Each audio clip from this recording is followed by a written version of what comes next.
నమస్కారం city news కి స్వాగతం.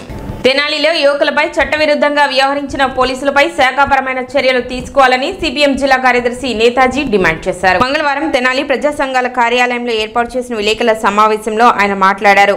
బహిరంగ యువకులను కొట్టడం అమానుష్యమని, చట్టాలు ఏవి ఈ రకమైన హక్కులను పోలీసులకు ఇవ్వలేదని, చట్టాన్ని కాపాడవలసిన పోలీసులు చట్టవిరుద్ధంగా వ్యవహరించడం ఆమోదయోగ్యం కాదన్నారు. ప్రభుత్వం ఈ ఘటనపై సమగ్ర విచారణ జరిపి తగు చర్యలు తీసుకోవాలని ఆయన డిమాండ్ చేశారు. సమావేశంలో సిపిఎం నాయకులు ములకా శివసాంబరెడ్డి తదితరులు పాల్గొన్నారు. తెనాలి పట్టణంలో అమానుషంగా చట్టవిరుద్ధంగా వ్యవహరించినటువంటి పోలీసులపైన చర్యలు తీసుకోవాలని చెప్పేసి సిపిఎం పార్టీ గుంటూరు జిల్లా కమిటీ డిమాండ్ చేస్తూ ఉంది. నిన్న సాయంత్రం వైరల్ అయినటువంటి వీడియో ప్రకారం నెల రోజుల క్రితం కొంతమంది యువకులు పోలీసు మీద దాడి చేశారని చెప్పేసి అనేటువంటి అభియోగంతో అరెస్టు చేసి వాళ్ళ మీద ఈ రకమైనటువంటి చట్టవిరుద్ధమైనటువంటి దాడికి పాల్పడ్డారు. 24వ తారీఖు ఏప్రిల్లో రాత్రి ఈ సంఘటన జరిగిందని చెప్పేసి చెప్తున్నారు. 25 ఉదయాన్నే గురైనటువంటి కానిస్టేబుల్ అట్లాగే మిగిలినటువంటి కానిస్టేబుల్ని వెంటబెట్టుకొని ఈ ముగ్గురు నిందితుల ఇళ్లకు వెళ్ళి వాళ్ళని అరెస్ట్ చేసి తీసుకొచ్చారు. 25, 26, 27 మధ్యాహ్నం వరకు వాళ్ళు పోలీస్ కస్టడీలో ఉన్నారు. ఈ 2.5 రోజులు పైగా వాళ్ళని రకరకాలైనటువంటి చిత్రహింసలు పెట్టడం జరిగింది.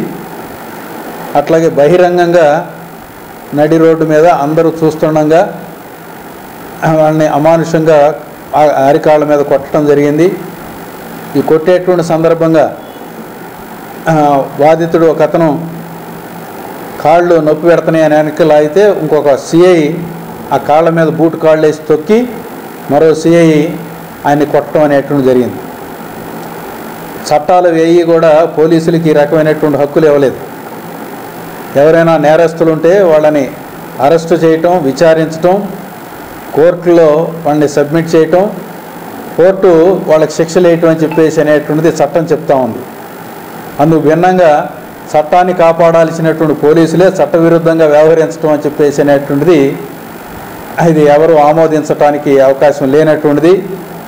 అందుకనే సిపిఎం పార్టీ ప్రభుత్వాన్ని ఈ సందర్భంగా డిమాండ్ చేస్తున్నాం. ఈ జరిగినటువంటి ఘటనన్నింటి మీద సమగ్రమైనటువంటి విచారణ జరపాలి. దోషులుగా ఉన్నటువంటి పోలీసుల మీద వెంటనే చర్యలు తీసుకోవాలని చెప్పేసి డిమాండ్ చేస్తున్నాం. తెనాలిలో పోలీసుల చర్యలు 100% మానవ హక్కుల ఉల్లంఘనేనని బహుజన సమాజ్వాదీ పార్టీ నేతలు పేర్కొన్నారు. మంగళవారం తెనాలిలో ఏర్పాటు చేసిన విలేకరుల సమావేశంలో వారు మాట్లాడారు. రాజ్యాంగ నిర్మాత డాక్టర్ బిఆర్ అంబేద్కర్ రాసిన రాజ్యాంగ విలువలకు కూటమి ప్రభుత్వం తూట్లు పడుస్తుందన్నారు. రాష్ట్ర నలుమూలలా ఎక్కడ చూసినా దళితులపై దాడులు పెరిగిపోయాయని చెప్పారు. పోలీసుల చర్యలను తీవ్రంగా ఖండించారు. ఇలాంటి చర్యలకు బాధ్యులైన పోలీసులపై ప్రభుత్వం చట్టపరమైన చర్యలు తీసుకోవాలని డిమాండ్ చేశారు. గత 4 వారాల నుంచి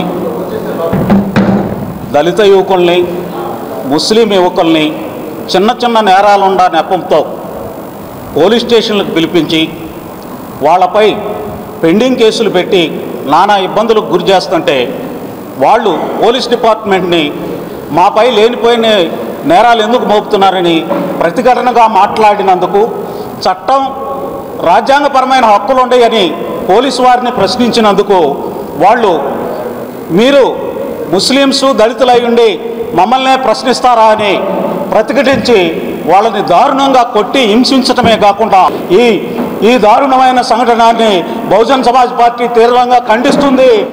సమావేశంలో బీఎస్పీ గుంటూరు జిల్లా అధ్యక్షుడు కోరపాటి సుబ్బారావు, గుంటూరు జిల్లా పార్లమెంట్ ఇన్ఛార్జ్ తెనాలి ప్రకాష్, బీఎస్పీ నాయకులు గూడవల్లి మణికుమార్, చిరుతనగండ్ల వాసు, తెనాలి బీఎస్పీ బాధ్యుడు కారుమంచి సునీల్ సందీప్, ఏఐసిసి వ్యవస్థాపక అధ్యక్షులు జాన్ బెన్నీ లింగం తదితరులు పాల్గొన్నారు. తెనాలి పట్టణం అంతా వాళ్ళంతా తిప్పి ప్రతి ఏరియాలో మరి వాళ్ళని మానవతకి మచ్చ తెచ్చేలాగా వాళ్ళని బహిరంగంగా కొడుతూ కూడా ఒక పైశాచికత్వంతో కొడుతున్నట్టుగా అదేదో అత్యంత దయనీయమైన నేరాలు చేసిన వాళ్ళని ఎలా అయితే చిత్రహింసలు గురి చేస్తారో ఆ విధంగా చేస్తూ మరి 2 టౌన్ సిఐ కానీ 3 టౌన్ సిఐ కానీ కొట్టమని చూసాం. యాక్చువల్లీ అసలు నేరం ఏంటి, ఆ నేరం ఏం చేశారు? ఏదో ఎక్కడో 2 టౌన్లో ఉండే కానిస్టేబుల్ మరి ఈ ఏరియాకి వచ్చి ఈ ఏరియా ఒకరి మీద మరి నా మీద దాడి చేశారని చెప్పడం, దాన్ని పోలీసులు ఇదేదో విపరీత నేరమేలాగా పరిగణించేసి ఈ విధంగా మరి ఏరియా అంతా తిరిగి నలుదిక్కుల తెనాలి పట్టణం అంతా తిప్పుతా కొట్టడం మానవ హక్కుల వైలేషన్ ఇది. ఏపీలో తొలిసారి టీడీపీ మహానాడు కడప జిల్లాలో జరుగుతుంది. ఇందులో భాగంగా ఆయన పార్టీ తరఫున 6 శాసనాలను విడుదల చేశారు. వీటిపై చర్చించి మహానాడు చివరి రోజు ఆమోదించబోతున్నారు. వీటిలో పలు కీలక అంశాలు ఉన్నాయి. టీడీపీ అంటేనే పేదల పార్టీ అని నారా లోకేష్ తెలిపారు. ఈ సందర్భంగా 6 శాసనాలను ఆయన ప్రతిపాదించారు. ఇందులో మొదటిది తెలుగు జాతి విశ్వఖ్యాతి, రెండవది యువగళం, మూడవది స్త్రీ శక్తి, నాలుగవది పేదల సేవల్లో సోషల్ రీఇంజనీరింగ్, ఐదవది అన్నదాతకు అండగా, ఆరవది కార్యకర్తే అధినేత.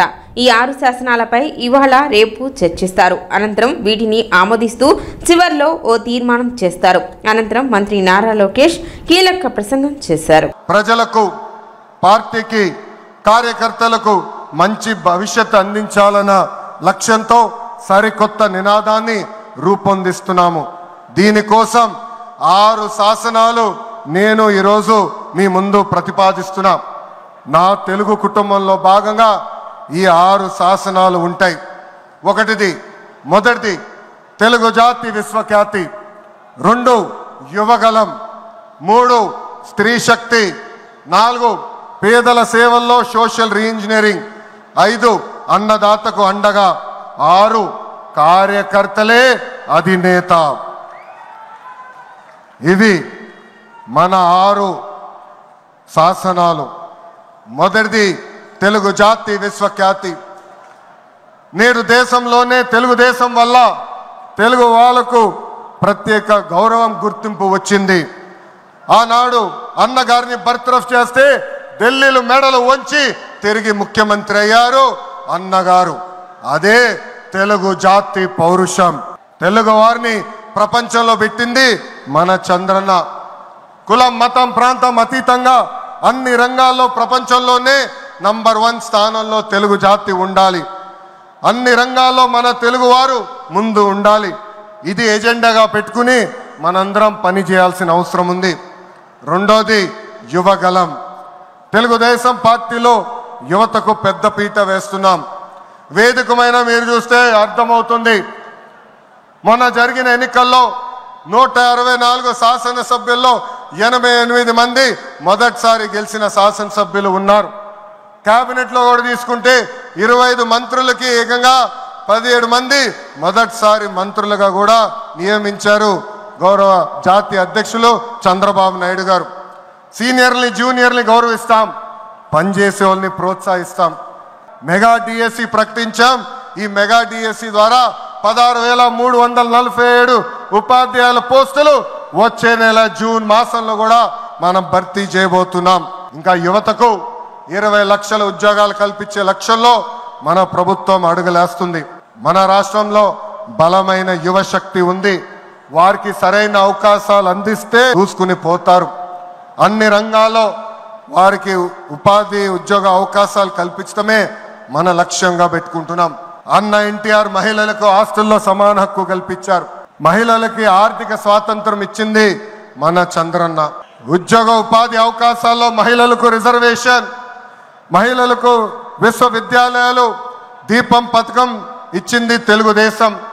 రానున్న రోజుల్లో మహిళల్ని మరింత బలోపేతం చేసి స్త్రీ శక్తి ద్వారా మనం కృషి చేయాలి. సమాజంలో మార్పు రావాలంటే మన ఇంట్లో మార్పు మొదలవ్వాలి. పేదల సేవల్లో సోషల్ రీఇంజనీరింగ్. పేదరికం లేని సమాజం తెలుగుదేశం పార్టీ లక్ష్యం. ఇప్పుడు ఏకంగా భారతదేశంలో ఏ రాష్ట్రంలో ఇవ్వని విధంగా 4,000 రూపాయల పెన్షన్ మన చంద్రన్న అందిస్తున్నారు. వచ్చే నెలలో తల్లికి వందనం ఇస్తున్నాం.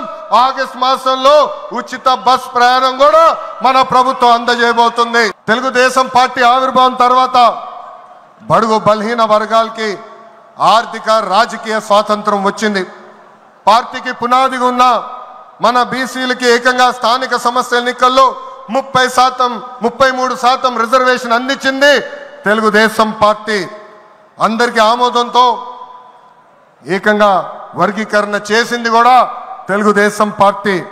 అందుకే ప్రతి వర్గానికి న్యాయం చేయాలి, సోషల్ రీఇంజనీరింగ్ చేయాలనే లక్ష్యంగా మనందరం పెట్టుకోవాల్సిన అవసరం ఉంది. ప్రస్తుత పరిస్థితుల్లో అన్ని కులాలకు సామాజిక సమన్వయం కూడా అవసరం ఉంది. అన్నదాతకు తెలుగుదేశం ఎప్పుడు అండగా ఉంటుంది. వ్యవసాయం కరెక్ట్గా ప్రమోట్ చేస్తే బంగారం పండించే శక్తి మన రైతుల దగ్గర ఉంది. అందుకే అన్నదాతకు అండగా అనే విధానాన్ని మనం అమలు చేయాలి. ఆంధ్ర రాష్ట్రంలో ఎప్పుడు జరిగిన విధంగా తోట చంద్ర కొడుకు కూడా ఈరోజు మన ప్రభుత్వ ఉద్యోగం ఇచ్చింది. అందుకే తెలుగుదేశం పార్టీలో కార్యకర్తలే మన అధినేత. ప్రకృతి వైపరీత్యాలను నివారించేందుకు ప్రకృతి వ్యవసాయం ఎంతగానో దోహదపడుతుందని ప్రకృతి వ్యవసాయవేత్త ఎర్రు బాపారావు తెలిపారు. కొల్లిపర మండలం అత్తోట గ్రామానికి చెందిన భూమి భారతి ఆధ్వర్యంలో చేపడుతున్న ప్రకృతి వ్యవసాయం చేద్దాం భూమాతకు జీవం పోద్దాం కార్యక్రమం గురించి రైతు బాపారావు వివరించారు. ఈ సందర్భంగా ఆయన మీడియాతో మాట్లాడుతూ ప్రకృతి వైపరీత్యాలకు ప్రధాన కారణమైన భూ సంబంధిత వ్యవహారాల పట్ల అప్రమత్తంగా ఉండాలని సూచించారు. ప్రధానంగా రైతాంగం భూమిని ఎల్లప్పుడూ చల్లబరిచేలా సాగు చేయాలని, అందుకు అనుగుణంగా ప్రకృతి వ్యవసాయ విధానాన్ని ఆచరించాలన్నారు. 365 రోజులు భూమాతను చల్లబరిచినట్లయితే ప్రకృతి వైపరీత్యాలకు ఆస్కారం తక్కువ ఉంటుందని అభిప్రాయం వ్యక్తం చేశారు. ప్రకృతి వ్యవసాయం వల్ల భూమాతకు మంచి చేకూర్చడమే కాక ప్రజలకు ఆరోగ్యకరమైన ఆహారాన్ని అందించడం అవుతుందన్నారు. ఇతర రాష్ట్రాల నుండి వచ్చి ప్రకృతి వ్యవసాయ పంటలపై పరిశోధనలు చేస్తున్న విద్యార్థులు భూమిని ఏ విధంగా కాపాడుకోవాలి, వాటికి జరుగుతున్న నష్టాన్ని తమ అనుభవాల్ని తెలిపారు.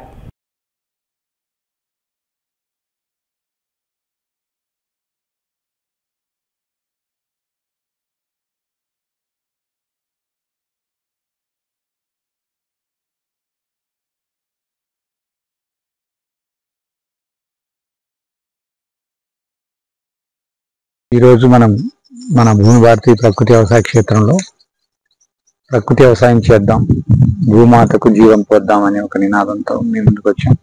దీనికి కారణం ఏంటి అంటే, ఇప్పుడు మే నెల ఇది, ఈ నెలలో కూడా విపరీతమైన వర్షాలు పడుతున్నాయి, వర్షాకాలం లాగా. దీనికి కారణం వాతావరణ సమతుల్యత దెబ్బతినడం, అలానే ఎక్కువగా ఒకే రోజు వర్షాలు పడుతున్నాయి. ఎందుకంటే ఒక నెల రోజులు కురవాల్సిన వర్షాలు ఒకే రోజు కురవడం వల్ల అకాలమైన వరదలు, కాలువలు పొంగటం, నదులు పొంగటం ఇవన్నీ జరుగుతున్నాయి. చాలా మంది ఇబ్బంది పడుతున్నారు. దీని అంతటినీ తగ్గించుకోవాలి అంటే మనం భూమిని చల్లబరచాలి. భూమిని చల్లబరచాలంటే 100% రైతుల చేతిలోనే ఉంది. ఆ రైతులు ఏం చేయాలి అంటే ప్రకృతి వ్యవసాయం చేయాలి. ప్రకృతి వ్యవసాయంలో ప్రధానమైన అంశం ఏంటంటే భూమిని సుమారుగా 365 రోజుల వరకు కూడా పచ్చదనంతో కప్పి ఉంచడం. ఇలా కప్పి ఉంచడం వల్ల ఏమవుతుందంటే భూపరితలం పైన ఉన్నటువంటి కార్బన్ లెవెల్స్, అంటే ఆ వేడిని వెదజల్లే ఈ కర్బనాలు భూమిలోకి ఇంకింప చేయటం వల్ల భూమి చల్లబడుతుంది. తద్వారా వాతావరణ సమతుల్యత మంచిగా అవుతుంది. తద్వారా ఇలాంటి అకాల వర్షాలు, వరదలు రాకుండా ఉంటాయి. కాబట్టి ఎక్కువ మంది ఈ ప్రకృతి వ్యవసాయాన్ని అవలంబించాలి, దాని మీద ప్రచారం చేయాలి, దానికి ఎక్కువ మందికి అర్థమయ్యేలాగా చెప్పాలి. ఈ PMDS అంటారు, అంటే ప్రీ మాన్సూన్ డ్రై సోయింగ్, అంటే మనకి వర్షాలు వచ్చే కన్నా ముందే విత్తనాన్ని భూమిలో చల్లి, అంటే 30 రకాల విత్తనాలు, నూనె గింజలు, పప్పు గింజలు, తర్వాత రకరకాల గింజలన్నింటినీ కూడా భూమిలో చల్లి దానికి తడిపెట్టి వదలటం వల్ల అది పెరుగుతుంది. పెరిగిన తర్వాత ఫ్లవరింగ్ స్టేజ్ వరకు దాని నుంచి తర్వాత మళ్ళీ మొదటి క్రాప్ మనం పండిస్తాం. దీనివల్ల భూమిలో పోషకాలు పెరగటమే కాకుండా తద్వారా వచ్చే ఆహారంలో కూడా పోషకాలు పెరుగుతాయి. 18 రకాల సూక్ష్మ పోషకాలు పెరుగుతాయి. దీనివల్ల ఆహారం, మన ద్వారా తిన్న ఆహారం తిన్న వాళ్ళకు కూడా మంచి ఆరోగ్యం కలుగుతుంది. RYSS as a job purpose, not with full mind like natural farming and knowing about natural farming. Very less know about natural farming, but after coming to this place I know that this is like something project work and all, but after joining some immersion program I will know about the soil and the natural farming and kunchum about the natural products. But when I come to Bhumi Bharati, it will be totally different.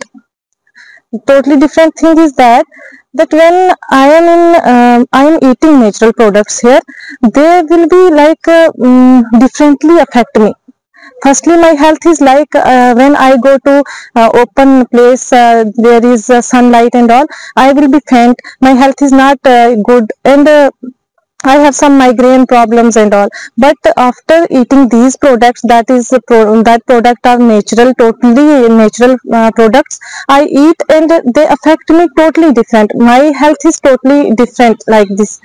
The major learnings from my living in Bhumi Bharati is a indigenous seeds product. They have 365 varieties of seeds here. Currently they have only 165, and these are indigenous seeds, and which is also part of 9 principles in APCNF. So the major learnings about the natural farming is like, due to this climate change, increase of carbon and all those things, we have to think what we are eating, what we are putting inside our body. So it's very initial stage for us to know about the food we are eating. So we have to eat natural food. So this is one major thing I have learned. And about the organization, it's like they have systematically made the organization to run smoothly. From ground level they have ICRPs, to unit level they have unit in charge, and to mandal level they have MMTLs, and to district level they have DPMU. So it's run smoothly. Tenali municipal council అత్యవసర సమావేశం మంగళవారం వాడి వేడిగా జరిగింది. Chairperson దాడిపోయిన Radhika అధ్యక్షతన జరిగిన సమావేశంలో అజెండాలోని అంశాలను చర్చించారు. పట్టణంలో కుక్కల సమస్యకు అధికారులు తగిన చర్యలు తీసుకోవాలని సభ్యులు కోరారు. రోజుకు కనీసం 30-40 కుక్కలకు సంతానోత్పత్తి ఆపరేషన్లు నిర్వహించి వాటి నివారణ ప్రక్రియను వేగవంతం చేయాలని, అదేవిధంగా ఎక్కడ పట్టిన కుక్కలను తిరిగి అక్కడికే తీసుకొచ్చి వదిలేస్తున్నారని, వాటికి ప్రత్యామ్నాయం చూపించాలని కోరారు. ఎందుకంటే మళ్ళీ అక్కడికి వచ్చినా మళ్ళీ అదే సమస్య అవుతుంది కదా, కుక్కల వల్ల వచ్చే సమస్య ఉంటుంది. దాన్ని నేను ఆల్టర్నేట్ సొల్యూషన్ చేస్తే బాగుంటుంది. ఈ కుక్కల బెడద అనేది మా ఊళ్ళో కూడా మొన్న లేక తోటల్ని 5 సమితి చేసింది. మొన్న ఆల్రెడీ న్యూస్ కూడా అందరూ చూసే ఉంటారు. మీరు ఇప్పుడు కమిషనర్ గారు రోజుకి 10-12 అని చెప్తున్నారు. మీరు 10-12 అంటే ఆ సంఖ్య అట్లానే ఉంటుంది, కానీ సంఖ్య మీరు చేసినంత మాత్రం ఇంత ఉపయోగం ఉండదు. ఎందుకంటే మనకున్న కుక్కల సంఖ్య ప్రతి వార్డులో యావరేజ్న స్లమ్స్లో ఎక్కువ ఉంటుంది. ఇప్పుడు 200 ఉంటున్నాయి, 250 ఉంటున్నాయి, 150 ఉంటున్నాయి, రకరకాలుగా ఉంటున్నాయి. మీరు చేసే పద్ధతి మూలాలు అయితే మాత్రం ఫలితాలు అయితే నేను కదా ఆల్రెడీ మనం 2-3 సంవత్సరాలు చెప్పుకుంటున్నాం ఆ విషయం మీద. ఇప్పుడు ఆల్రెడీ మీరు డాక్టర్ల సంఖ్యని పెంచి ఆపరేషన్స్ అనేది మీరు ఏదో 10-15 చేస్తే మాత్రం ఎలాంటి ఉపయోగం లేదు. ఎందుకంటే అది ఉత్పత్తి కూడా అలానే పెరిగిపోతూ ఉంది. మీరు ఆల్రెడీ మనం కంటిన్యూషన్ ఈ ప్రోగ్రాం చేస్తానే ఉన్నాం, కానీ ఫలితాలు అయితే మాత్రం 0. ఎందుకంటే మన చేస్తున్న లక్ష్యానికి మనం పూర్తి స్థాయిలో దాని మీద దృష్టి పెట్టకపోతే మాత్రం మనం ఎంత చేసినా ఉపయోగం లేదు. ప్రీ ఆపరేషన్, పోస్ట్ ఆపరేషన్కు 4 రోజుల నుంచి 5 రోజులు పడుతుంది. మగ కుక్క అయితే 4 రోజులు పడుతుంది, ఫీమేల్ అయితే 5 రోజులు పడుతుంది. మనకు 98 కెనల్స్ ఉన్నాయి. సో ఇప్పుడున్నటువంటి అక్కడ ఉన్నటువంటి స్టెప్ ప్రకారం అయితే 25 నుంచి 30 వరకు చేస్తున్నాం. 25 నుంచి 30 వరకు. సో ఇంకో డాక్టర్ వస్తా అన్నాడు. సో 25 నుంచి 30 వరకు చేయడానికి ప్రయత్నం చేస్తాం. 6 నెలల క్రితం టెండర్లు దక్కించుకున్న కాంట్రాక్టర్లు పనులు చేయకుండా వదిలివేస్తుంటే వారికే మరలా టెండర్లు ఎందుకు కేటాయిస్తున్నారు, అసలు బిల్లులు ఎందుకు ఇస్తున్నారు, నామినేటెడ్ పనులు ఎవరికి కేటాయిస్తున్నారంటూ టీడీపీ సభ్యులు వివరణ కోరారు. దీనితో పాటు అసలు అత్యవసర సమావేశం ఎందుకు పెట్టారు, సాధారణ సమావేశం ఎప్పుడు పెడతారో చెప్పాలని టీడీపీ సభ్యులు కోరగా, ఈ నెల చివరికి సాధారణ సమావేశం ఏర్పాటు చేస్తామని చైర్పర్సన్ సమాధానమిచ్చారు. 14/2/2024 ఆమోదించారు. వర్క్ ఎప్పుడు పూర్తి చేశారు? 15 రోజుల్లో కంప్లీట్ అయింది. జనవరిలో అయింది. మరి జనవరిలో అయిపోయింది. ఇప్పుడు దాన్ని బిల్లులోకి ఎప్పుడు రాలేదు వ్యాపారంలోకి? అంటే 3 నెలల్లో ఏప్రిల్ పెట్టుకోవచ్చు కదా. జనవరి ఇప్పుడు 5 నెలలు ఏం కదా సార్? ఆ వర్క్ 4,95,000 వరకు మీరు పూర్తిగా దాన్ని వర్క్ ఎస్టిమేట్ చేశారు. ఆల్రెడీగా అంటే ఆ ర్యాంప్ మీదగానే లోడ్ చేస్తారు. అది కావాలి కాంట్రాక్టర్ పని కదా సార్. అది మనం ఆల్రెడీగా రోజులు ఇస్తేనే వాళ్ళు దానికి మరి ఇంక్లూడింగ్ కంపౌండ్స్ డబ్బు చేసే దాంట్లోనే ఉంది కదా. అది వేరండి, అది లక్ష్మీ వేస్ట్, ఇదన్నా మంది మనకు ఇప్పుడు ఫ్రెష్ వేస్ట్ వస్తుంది కదా, దానికి ర్యాంప్ లక్ష్మీ వేస్ట్ వేరు. మీరనేది ప్రతి ఎజెండాలో వాళ్ళ పేర్లు ఉంటున్నాయి, మరి పరిచయం చేసినవి అక్కడ పక్కన పడేస్తున్నారు. మరి చేసి ఉపయోగం ఏంటంటే ఈ గంటలు పిలవడం దేనికి? వాళ్ళు గీటి దేనికి వాళ్ళని తీసుకెళ్ళి దాన్ని పక్కన పని ఆగిపోతే మనకు వచ్చింది కదా టెండర్ కదమ్మా చేయాలి కదా చూసుకుని ఎంజాయ్ చేయకూడదు బిల్లులు ఆగిపోయినప్పుడు కొత్త ఎందుకు రావాలి వాళ్ళే రోడ్డు మీద చేయాల్సినేమో అట్లాగే ఉన్నాయి ఇక్కడేమో రోడ్డు మీద డబల్ రోడ్డు మీద వేసిపోతున్నారు దానికి 30 లక్షలు 40 లక్షలు కేటాయిస్తున్నారు ఖచ్చితంగా చూపిస్తాం మాకు ఎవిడెన్స్ లేకుండా మాట్లాడుతున్నాం మీరు వినండి మీరు 14 కావాల్సిన అవసరం మీరు వినండి మీరు మాట్లాడాలి మీరు గ్రామం కూర్చున్నాం మీరు 10 దాని మేము అంటున్నాం కదా 10 దానికి ఎట్లా వస్తానే ఎందుకు మీరు మాట్లాడే ఏం మాట్లాడుతున్నారు చెప్పి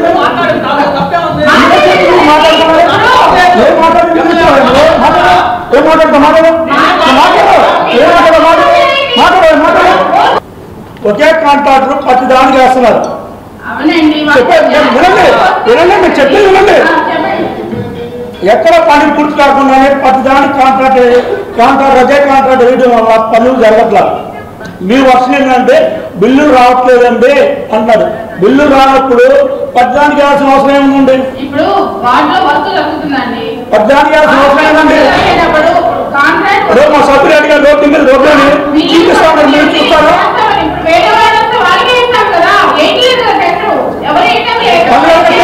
పని జరగట్లేదు అడుగుతున్నది పని జరగట్లేదు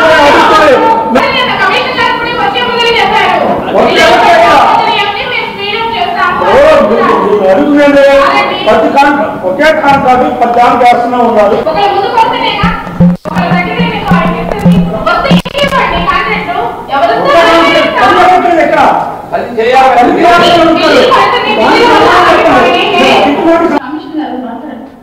వీళ్ళు ఎవరో కాంట్రాక్ట్ వర్క్ చేస్తున్నారు ఏంటి అని చూపిస్తున్నారు కదా చూపించారా ఈ మంత్రిలోకి ఇచ్చారు కదా అంత ముందు ఎవరికి ఇచ్చారు చెప్పండి అంటే మీరు చూపిస్తా అంటే వచ్చి ఎవరో కాంట్రాక్ట్ వర్క్ ఇచ్చారు ఇప్పుడు వెళ్తారా మరి ఎప్పుడు నుంచి అట్లా 10 నెలల క్రితం నుంచి ఇప్పుడు దాకా నిర్మించారు చూపించారు ఎక్కువ అక్కడ ఎందుకు రెస్పాన్స్ అలా ఇది అత్యవసర సమావేశం సాధారణ సమావేశం సాధారణ సమావేశం ఎప్పుడు పెట్టారు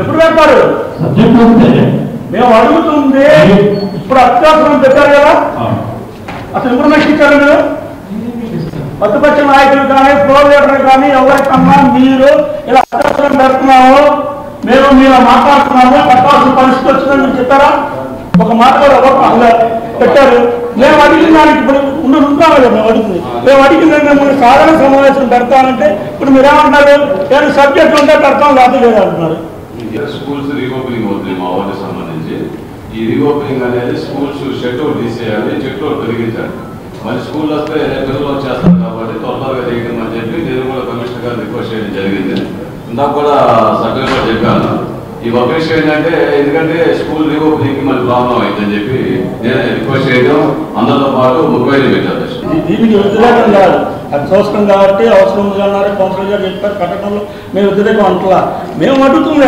అంటే సాధారణ సమావేశం ఎప్పుడు పెడతారని అడుగుతుంది అది చూసిన ముందుగా పెట్టేశారు కదా సాధారణ సమావేశం ఎప్పుడు పెడతారని అడుగుతుంది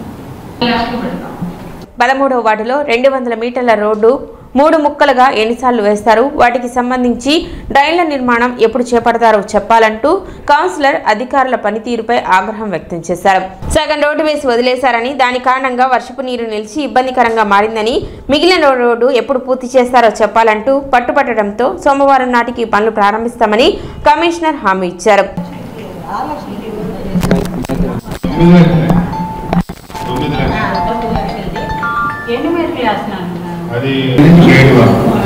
ఆగిపోయిందంటే ఇప్పుడు ఏడు దగ్గర నుంచి మనం వేసినంత వరకు వేస్తున్నారా లేకపోతే వేసిన రోజు కానీ నుంచి రాయలేదు దాకా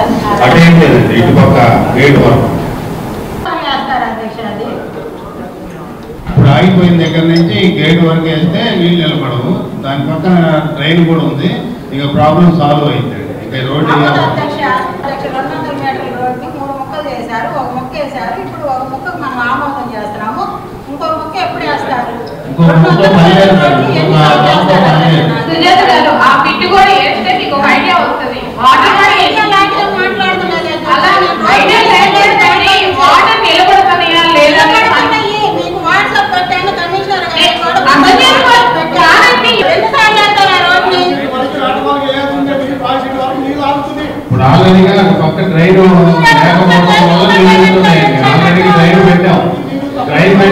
కూడా పెట్టాము, ప్లస్ ఈ నీళ్ళు నిలబడే చాట ఆల్రెడీగా రోడ్డు పెట్టాము. కాబట్టి నీళ్ళు నిలబడే ఇంకా నీళ్ళు నిలబడాము.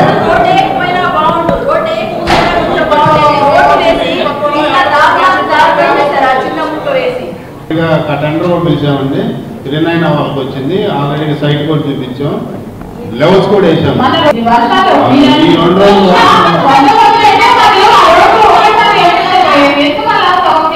డ్రైన్ వేలు రోడ్డు వేలు మేడం. డ్రైన్ ఫస్ట్ లోనే అంత ముందు 1 year క్రితమే శాంక్షన్ అయింది, మనం వేయించాం. ఆ డ్రైన్ అక్కడ డ్రైన్ లేకే అదంతా ప్రాబ్లం క్రియేట్ అయింది, అందుకని మనం డ్రైన్ పెట్టాము.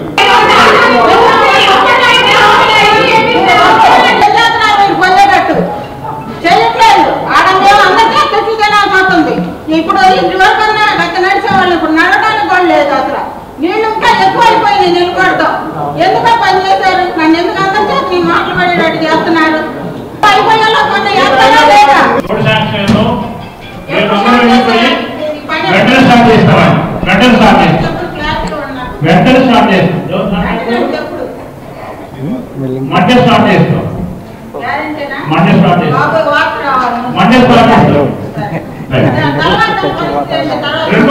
మూడో ముక్క ఏదైతే అనుకుంటున్నారో అది అక్కడ వచ్చినాక అక్కడ చూసి ఈ విషయంలో క్లారిటీ చెప్తున్నారు. ఇంజనీర్ ఏదైనా సరి చేస్తాం.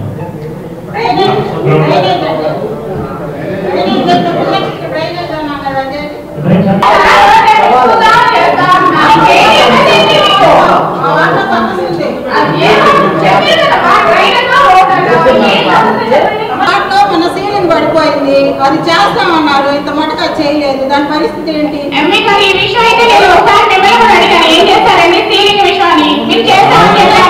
అది మొత్తం తీసేసి అక్కడ ఎవరికి ఇబ్బంది లేకుండేటట్టు కిటికీలు ఆ వైరింగ్ అదంతా బాగు చేసాం.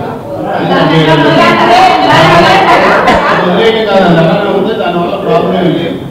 అది అనంతరం అజెండాలోని అన్ని అంశాలను చైర్పర్సన్ ఆమోదించారు. 33 అంశాలు ఆమోదించడం జరిగింది. అలానే ఈ రోజున సభ్యులు వాటిల్లో కొంచెం ఇబ్బందిగా ఉందని చెప్పడం జరిగింది. కాంట్రాక్టులు వాళ్ళు బిల్లు రాలేదు కాబట్టి వర్క్ కొంచెం స్పీడ్గా జరగలేదు. అలానే వాళ్ళు బిల్లులు పడుతున్నాయి కాబట్టి తప్పకుండా మేము వార్డుల్లో డెవలప్ కోసం పనులు చేపించే బాధ్యత కూడా మేము తీసుకుంటామని ఈ సందర్భంగా తెలియజేస్తున్నాను.